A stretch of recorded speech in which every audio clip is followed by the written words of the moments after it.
Got some great updates want to show you. We'll get going here. Let me go ahead and hit the start new solitaire game. And we've got the scenario chooser screen as always. Let's go past demo 1, go past demo 2, go past demo Battle the Bulge, and let's go to Utah Beach German counterattack what if scenario. On this one, let's go down here and look at the victory conditions. If the German player has 40 victory points by the end of the last game turn or at the end of any earlier game turn, then the German player wins. Otherwise, the American player wins. So basically, German player and the number of turns in this scenario is 7. So the German player has got 7 turns to get 40 victory points, then he wins. Otherwise, if he doesn't, or if the turn ends on 7 where the Germans got less than 40, the American wins. So let's go ahead and start with this.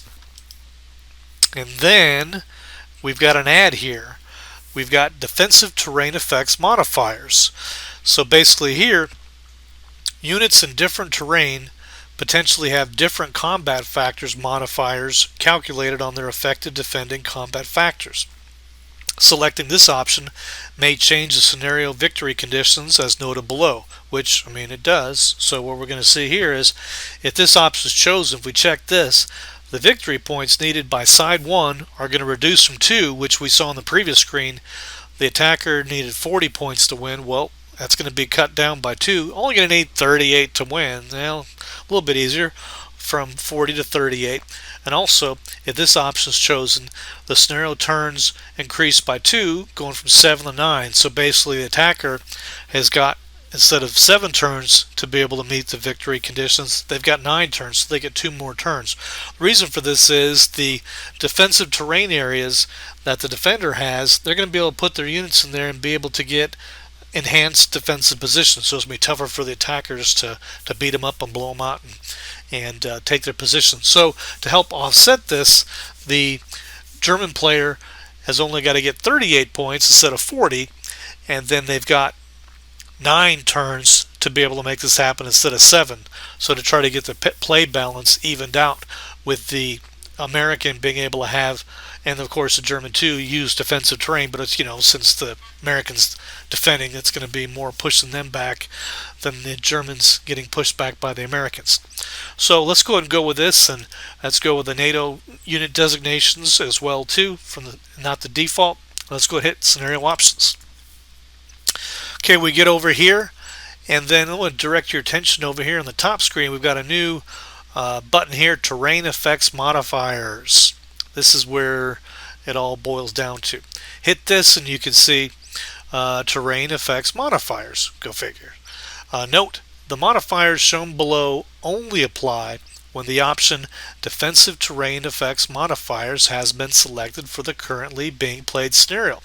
FYI, the currently being played scenario does have defensive terrain effects modifiers selected as an option. So just telling you, hey, this stuff just takes effect when you have defensive terrain effects modifiers chosen for your game.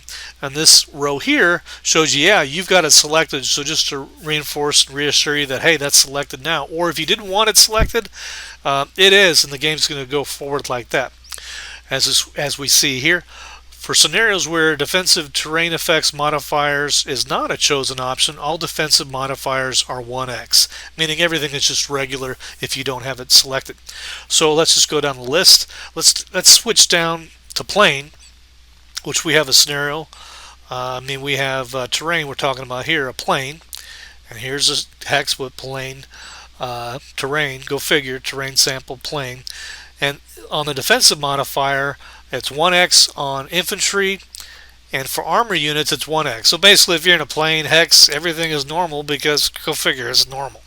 All right, let's move on up a little bit. For forest, though, here we can see sample forest hex. So you can see a hex that's got some forest in it. So as we see here, there's hex with some forest, and here with as well too. So these are forest hexes.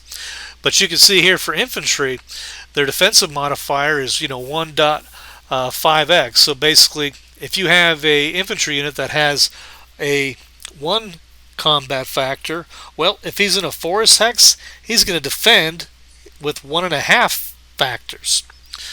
And then we can see here, if you're armored or mechanized, you're going to get a penalty. You're going to get a penalty of a third of your combat factors taken away on defense.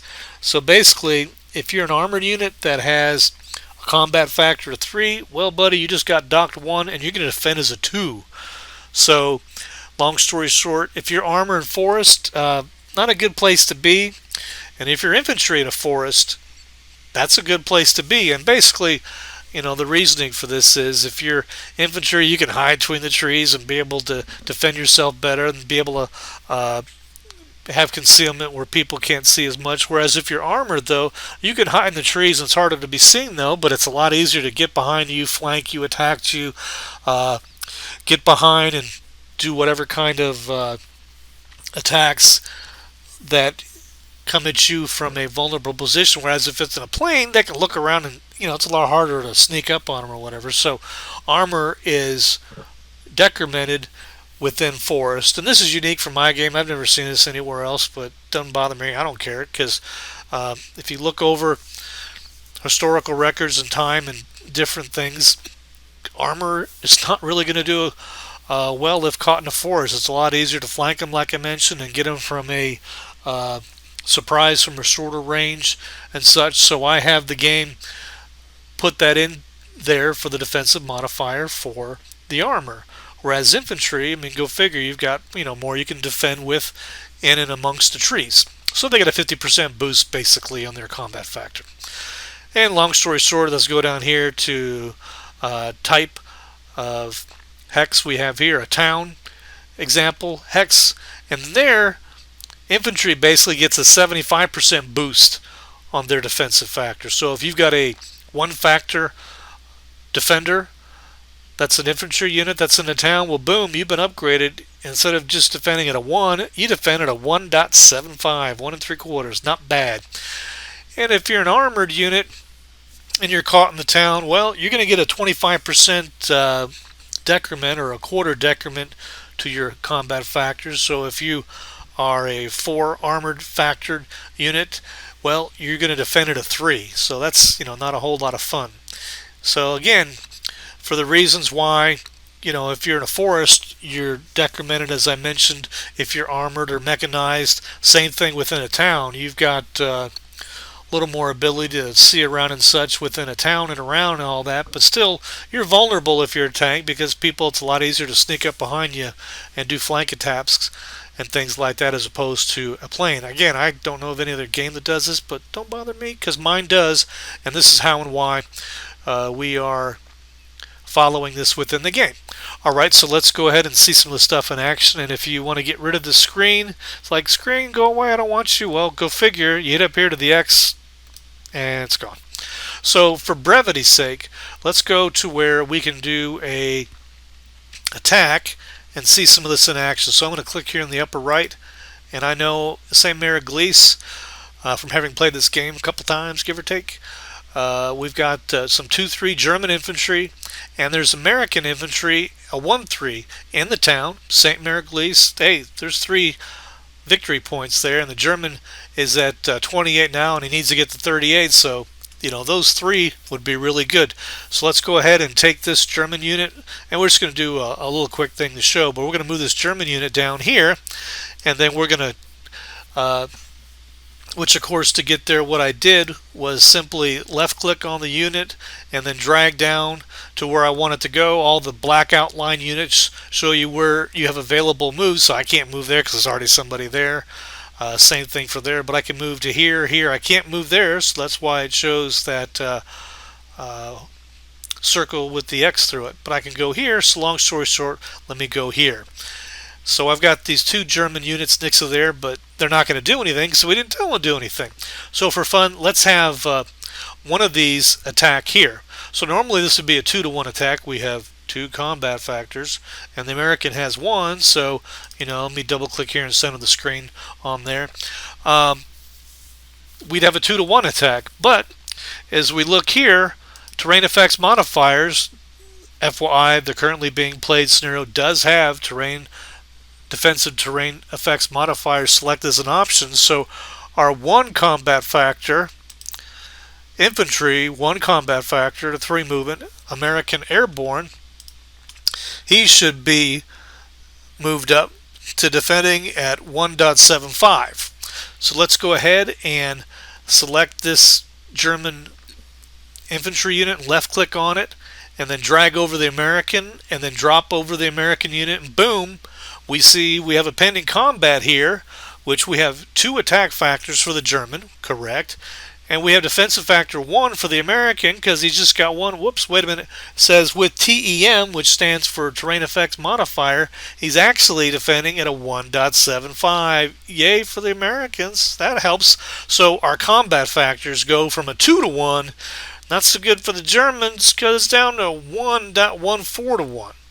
So basically what this does is if you're in a town hex for a infantry unit or in a woods hex for an infantry unit, you can get a bonus on defense because you've got more buildings and things you can hide in and amongst and around and make it harder for a attacker to beat you if you're in a town.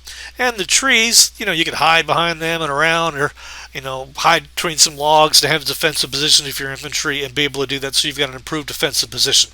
So the game has an option where you can reflect that, and we do all the math for you. We've got a 1.75 for the American 1.3.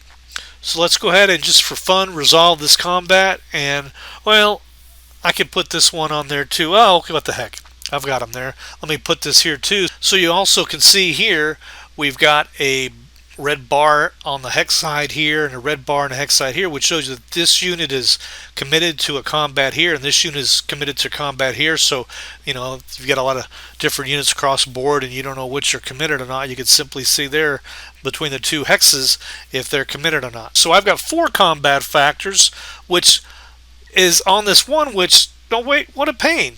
It would have been a 4 to 1, which is pretty darn good odds, but we're only at a 2.29 to 1.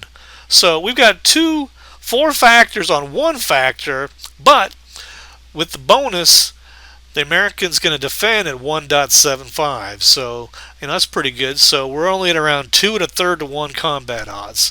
So for fun, let's go ahead and forget about all the other moves we can do. Let me double click on this to center the screen on there, and let's go up here and go to the combat phase. Want to resolve currently shown combat? Yeah. So you can see we've got a 8% chance of the attacker being eliminated. 8% chance, 1 out of 12. We lose all of our units. Attack retreat 1. Well, 1 in 4 odds basically that the attacker might have to retreat 1 hex, and then the defender stays where they are. But 41% chance the defender's got to retreat 1 and go back 1, and 26% chance that the defender's flat out eliminated. So we've only got 2.3 to 1 odds, and we normally would have had 4 to 1 odds. So this is a really nice bump up for the Americans in the town, which makes it more realistic. Let's face it, it'd be a lot harder to get someone out of a building in a town than it would be just straight out in the open. So after all that gibbering, let's hit resolve combat and see what happens.